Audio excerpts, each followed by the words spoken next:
हमारे साथ इस वक्त एक खास बातचीत में मौजूद हैं मिस्टर नवीन कुलकर्णी, CIO एक्सिस सिक्योरिटीज के। नवीन जी नमस्कार, कार्यक्रम में स्वागत है and happy new year sir. आप इस नए साल के ख्याल से पहली बार अपीयर हो गए इस कार्यक्रम में। सर अब दो चीजें इकट्ठे हो रही हैं, pain from higher levels, FI's exit end बहुत नजदीक खड़ा हुआ आपका अर्निंग सीजन। पहले बात करते हैं हालिया डिप की, and specially this dip is sponsored by FIIs, institutional investors. Exactly क्या कारण मानते हैं आप ये क्या थोड़ी सी पोजिशनिंग है मार्केट की बजट से और अर्निंग सीजन को ग्रैब करने के लिए? कैसे देख रहे हैं आप इस हालिया डिप को? देखिए, ये जो डिप हुआ है ये मार्केट में, जैसे कि हम देख रहे थे ऑलमोस्ट 1 दिसंबर को मार्केट ने ऑल टाइम हाई हिट किया और वहां से जो करेक्शन आया है मार्केट में, तो ये डिप एक्चुअली काफी मतलब कंसिस्टेंटली स्लोली मार्केट नीचे ट्रेंड हुआ है। तो ये डिप के दो कारण हैं। एक कारण तो ये है कि मार्केट वैल्यूएशंस काफी कंसर्न रहे हैं, और कंसिडरिंग कि मार्केट वैल्यूएशन अगर हम देखेंगे कि निफ्टी की अर्निंग्स FY24 में लगभग 930 रुपए रहेगी, तो उस हिसाब से मार्केट का वैल्यूएशन 20 के ऊपर चले गया था दिसंबर मंथ इटसेल्फ। तो उस लेवल से करेक्शन तो थोड़ा बहुत तो स्वाभाविक था ही, वो एक कारण है। दूसरा कारण यह भी है कि ग्रोथ स्लो डाउन के आसार दिखने चालू हो गए हैं।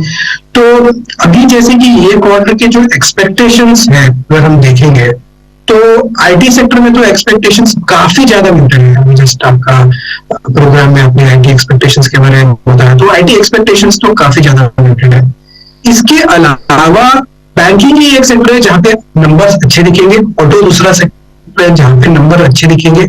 इसके अलावा इंडस्ट्रियल से कैटेगरी जहां पे नंबर अच्छे दिखेंगे, उसके अलावा देखेंगे तो लगभग बाकी सब जगह पे मिक्स्ड बैग ही दिख रहा है।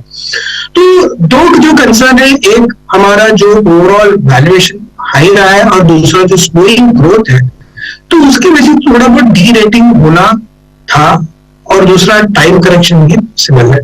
तो ये करेक्शन मैं ये बोलूंगा कि was expected on the cards, तो वो आ रहा है।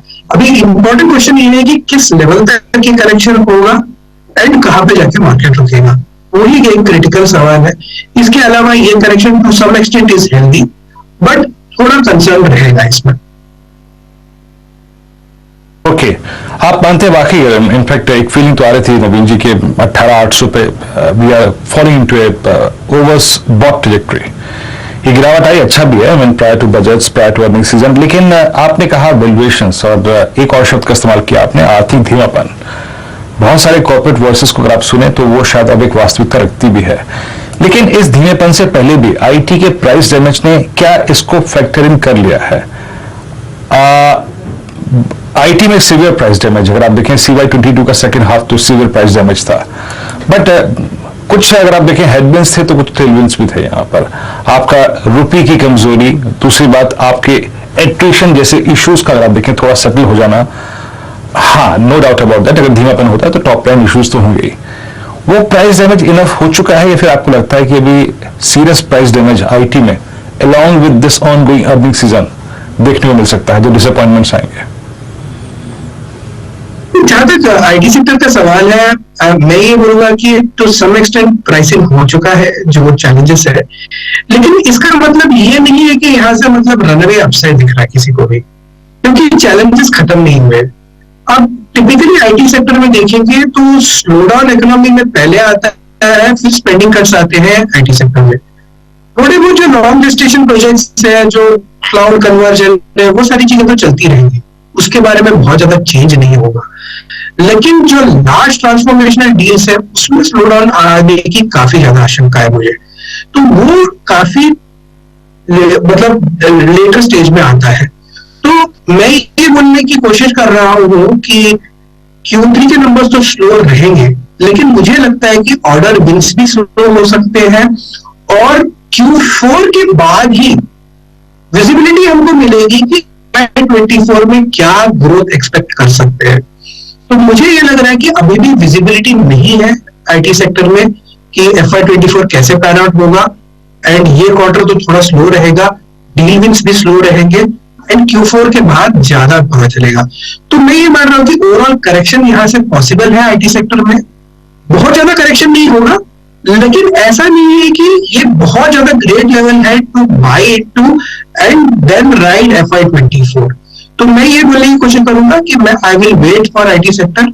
Q4 के रिजल्ट्स के बाद मैं आईटी सेक्टर में पोजीशन बनाने का बड़ा पोजीशन बनाने का मैं विचार रखूंगा।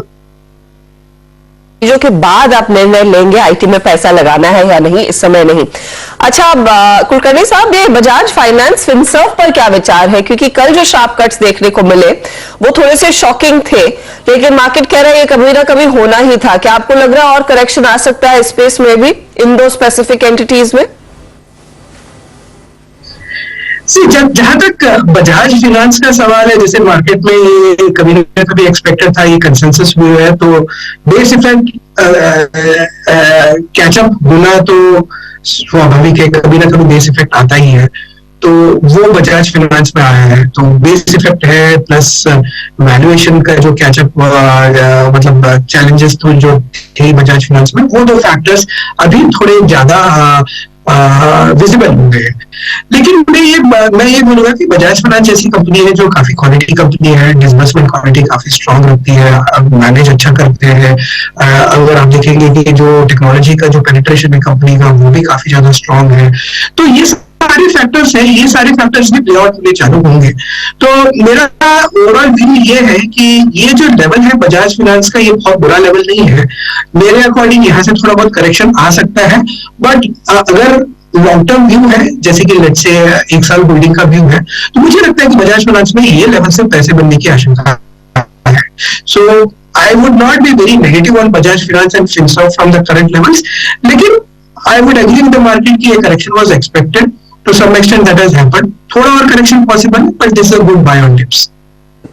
Bajaj Finance is perhaps a good buy on dip, लेकिन what about the rest of the banking stocks?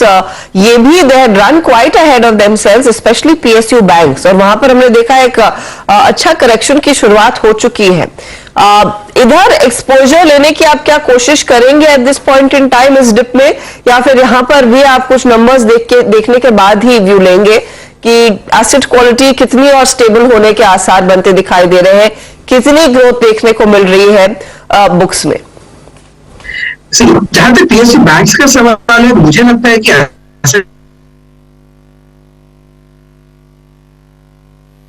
वहां पर थोड़ा सा टेक्नोलॉजी की दिक्कत है, इसीलिए कुलकर्णी साहब कह रहे थे कि टेक्नोलॉजी काउंटर्स में इस समय व्यू नहीं लेंगे नतीजा आने के बाद। वैसे तो इनको ये कहना चाहिए फिर टेलीकॉम स्टॉक्स के लिए भी, क्योंकि आजकल टेलीकॉम लाइनें भी थोड़ी सी बिगड़ती हुई दिखाई दे रही है, लेकिन जूम से जुड़ रहे तो टेक्नोलॉजी का ही फौपा। आप बैंकों की बात कर रहे थे और मुझे लगा ये आपका बार बार इंटरनेट कनेक्शन वीक हो रहा है, इसीलिए आप IT कंपनियों पर थोड़े से नेगेटिव है। ये भी एक मुद्दा हो सकता है। जहां तक बैंकों का सवाल है और जहां तक हम PSU बैंक्स की बात कर रहे थे, तो PSU बैंक्स की जो एक खूबी है वो है उनकी डिपॉजिट मोबिलाइजेशन कैपेबिलिटी। तो ये जो मार्केट है, यहाँ पे मतलब डिमांड की कोई चैलेंज नहीं है। एसेट क्वालिटी के challenges are in the past.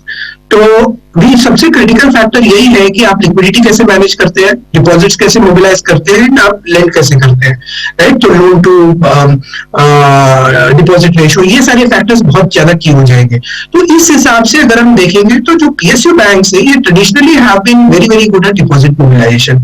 तो उस हिसाब से मुझे लगता है कि PSU बैंक्स का जो परफॉर्मेंस है, ये बरकरार रह सकता है इन 2023, क्योंकि क्रेडिट ग्रोथ है वो स्ट्रांग रहेगा, वैल्यूएशंस अभी भी रीजनेबल है, क्योंकि PSU बैंक ज्यादातर one time price to book के अराउंड है या स्लाइटली सस्ते हैं।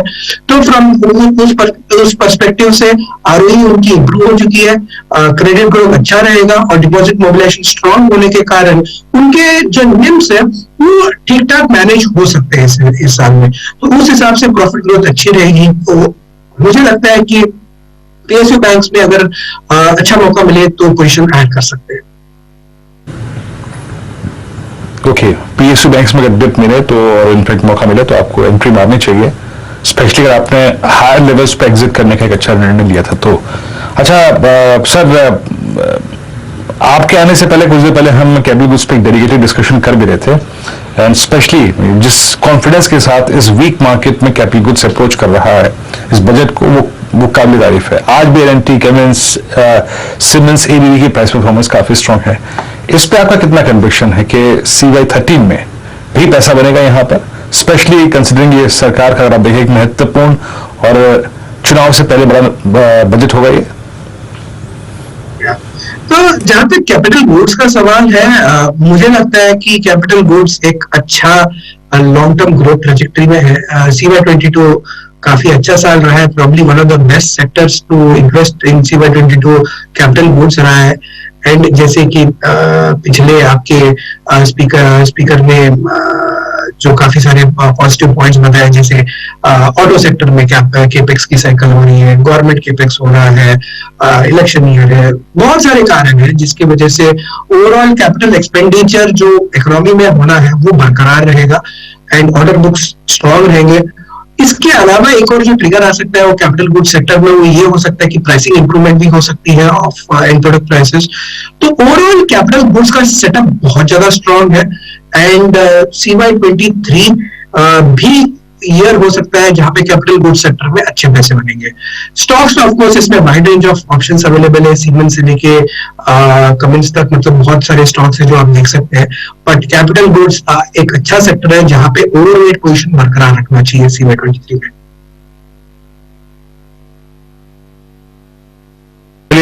नवीन सर, बहुत बहुत शुक्रिया आप इस कार्यक्रम में शामिल हुए। साल के इस, अगर आप देखें, पहले शुक्रवार में आपसे बातचीत हुई, हर सेक्टर पर अगर आप देखें बातचीत हुई। बहुत बहुत शुक्रिया सर, और साल का पहला सप्ताहांत, first weekend of this year, इसके लिए आपको शुभकामनाएं और नाइस वीकेंड सर।